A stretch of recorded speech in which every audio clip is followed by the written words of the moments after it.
What's good YouTube, Ben here, welcome to the next video on the channel. In this one I'm going to give you a new Steel Path Fiber build for Paris Prime, but this time, unlike my other build, this includes its Incarnon evolution set. Let's get into this. Hey guys, don't forget to like, comment and subscribe please, because they really do help me to get found. Don't forget to turn on notifications to be notified of all uploads and live streams, and don't forget to join me on my socials. Those are all linked down below. Okay, let's get in. So, it's been a while since I've done a Steel Path Fiber build, and I do apologise. I haven't had the time recently to grind hard to get weapon builds done, because I just haven't had time. I've had a lot of stuff going on in my personal life with content and all that other stuff. But we're back, and we have got an Incarnon evolution Paris Prime. Due to the Delivery Paradox update, you're able to get Incarnon forms for certain weapons. Paris is one of them. So, before we jump into the build, let's jump into the Incarnon evolutions. So, of course, this is Evolution 1 Incarnon form. This just allows you to transmute the weapon into the other weapon. We have Evolution 2 Deadly Pace, so increases damage by 20 points with sprint speed 1.2 or higher, plus 80% fire rate. The damage plus 20 really isn't what we're here for the 80% fire rate. The fire rate gets ridiculous on this bow. Evolution 3 Swift Deliverance, 60% plus projectile speed, so your shots, they fire fast. And Evolution 4 Vicious Promise increases critical chance by 40% on undamaged enemies, increases critical damage by 2 times on undamaged enemies. So this thing hits fast and it hits hard. Let's jump into the build. So we're running Galvanized Chamber for 80% multi-shot on kill plus 30% multi-shot for 20 seconds stacks up to 5 times. Galvanized Scope for on headshot plus 120% critical chance when aiming for 12 seconds, on headshot kill plus 40% critical chance when aiming for 12 seconds stacks up to 5 times. We're running Speed Trigger for 60% fire rate and times 2 for bows, so that's 120% because Paris Prime is a bow. Cryo Rounds for 90% cold. Infected Clip for 90% toxin. Critical Delay for 200% critical chance, negative 20% fire rate times 2 for bows, so that's negative 40, so that's plus 120, negative 40, so that's plus 80 on our fire rate in total, not accounting for the Incarnon evolution set as well, it's like almost 200%. Vital Sense for 120% critical damage, and Hunter Munitions for 30% chance to apply slash procs on critical. This is essential for dealing with heavily armoured units. Whilst you can hit hard with this bow, even without this, heavily armoured units are still a bit of a problem for it, so Hunter Munitions becomes absolutely essential for this build. And Vigilante Supplies in the extra slot, which of course converts secondary ammo to 30% of ammo pickup, and 5% chance to enhance critical hits from primary weapons, just in case you hit like an orange and it might turn it into a red. Although this weapon does consistently hit red crits. We're also running Primary Deadhead in the Arcane slot. So rank 5 on precision headshot kill, plus 120% damage for 24 seconds stacks up to 3 times, plus 30% to headshot multiplier and negative 50% recoil. Now when it comes to the Exilus mod, if you are doing a stealth mission with Ivara or Loki or something, be forewarned that when you evolve this, it will be an alarming weapon. Like the evolution of it is alarming, whereas the normal is silent. So if you're doing like a spy mission on Steel Path or something and you want to be completely silent, I would swap this out for Hush, because Hush will make sure that the Incarnon form is also silent. And as for Primary Deadhead, you get more damage from this if you can consistently hit headshots, but if you're not confident in your ability to hit headshots, you could swap this out for Primary Merciless, although you will be sacrificing some damage in the process. So now we've gone through that, so these are the stats for the weapon itself. Now its raw damage is not that good, but that's not what we're here for. Raw damage on Paris Prime is not what you want critical damage, and this thing hits hard. You know, it's got 135% critical chance, so it's always going to land crits, and a 4.4 times multiplier, which is also boosted then by the undamaged boost from the Incarnon evolution that I showed earlier. So basically this thing hits hard and it hits fast. Let's get into the mission, I'll show you what this thing can do. Alright, so we're here at Oxymoko in the Void, and as per normal for my Steel Path Fiber builds, I'll explain why I'm here. So, the Void is one of the latest areas of the Steel Path, meaning you deal with the most varied amount of enemies here.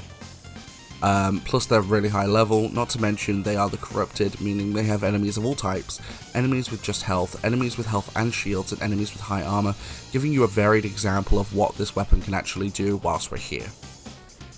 For anyone wondering as well, my Atlas build is also on my channel. He's very tanky, so that's why I use him for these builds mostly. But let's jump in. So, you want to start with headshots, because if you don't hit headshots, your primary deadhead is never going to proc. So we need to hit that. Now, thanks to, of course, the Incarnon evolution, you need to hit headshots to charge it, which is the bar underneath the aiming reticle. So once you hit enough headshots, you'll charge it up. It takes like 4 or 5. It's not too many. There we go, we've just charged it. So now I'm going to transform the weapon. And this is where damage gets ridiculous, because this thing is so overpowered. Not to mention, it has AoE. If you've got a group of enemies together, it will mow them all down. This thing is honestly nutty. It's insane how good the Incarnon evolution for this weapon is. Now, as per normal for my Steel Path Fireball builds, I will linger around in the mission until the Acolyte comes. Of course, if he does take a long time to spawn, I will quickly make a cut, depending on how long it takes. But thanks to Hunter Munitions working as well when we hit criticals, a lot of the time, these enemies are either a one-shot, or you one-shot and wait for them to bleed, because Hunter Munitions will most likely proc most of the time. That's of course assuming you don't one-shot. The only enemies with this weapon you still have an issue with is the heavy armored units, which is why we run Hunter Munitions. Because without Hunter Munitions, heavily armored units, even with critical damage to the moon, are still difficult to take out because of their high armor.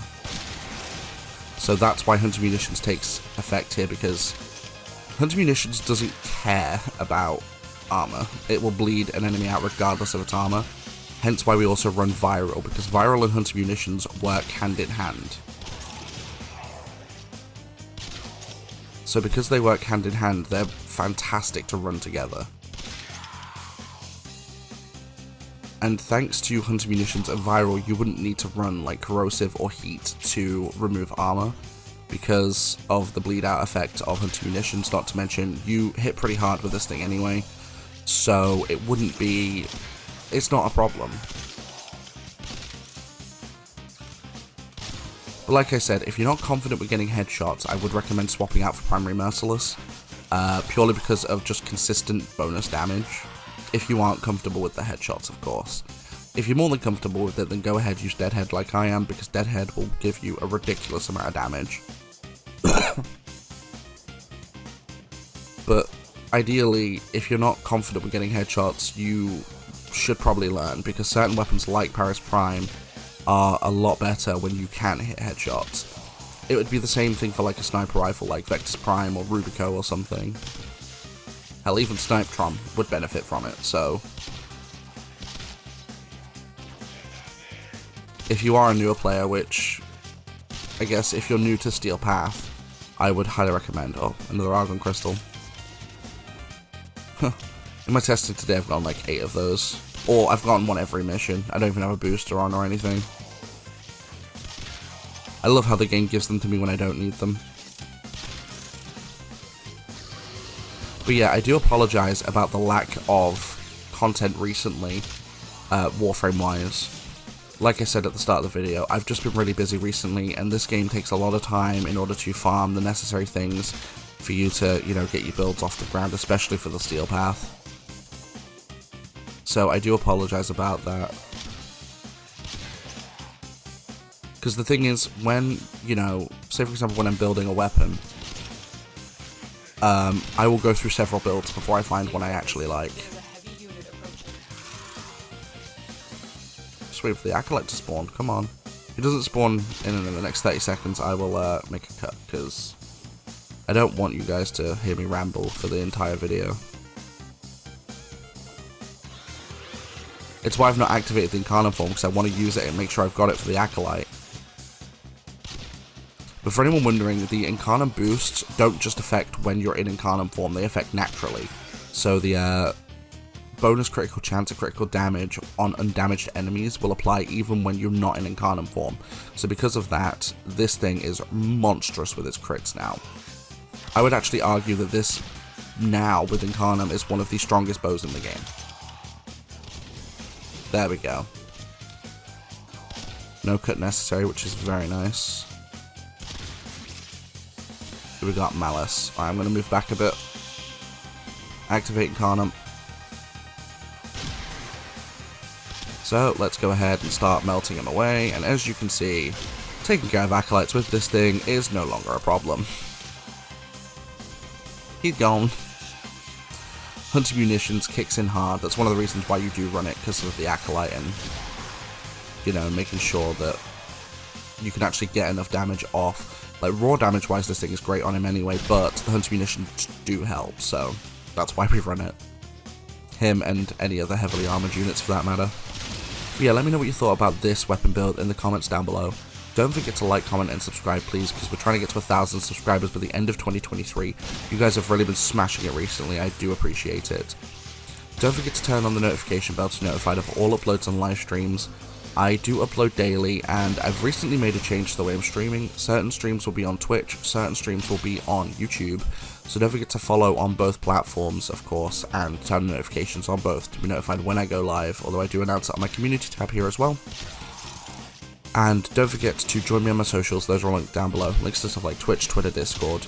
Whenever I go live, I announce it here on YouTube and I announce it in my Discord, so don't forget to join there. And of course, like I said, split streams between YouTube and Twitch, so feel free to join on Twitch if you like to watch live streams, and I'll catch you guys in the next one.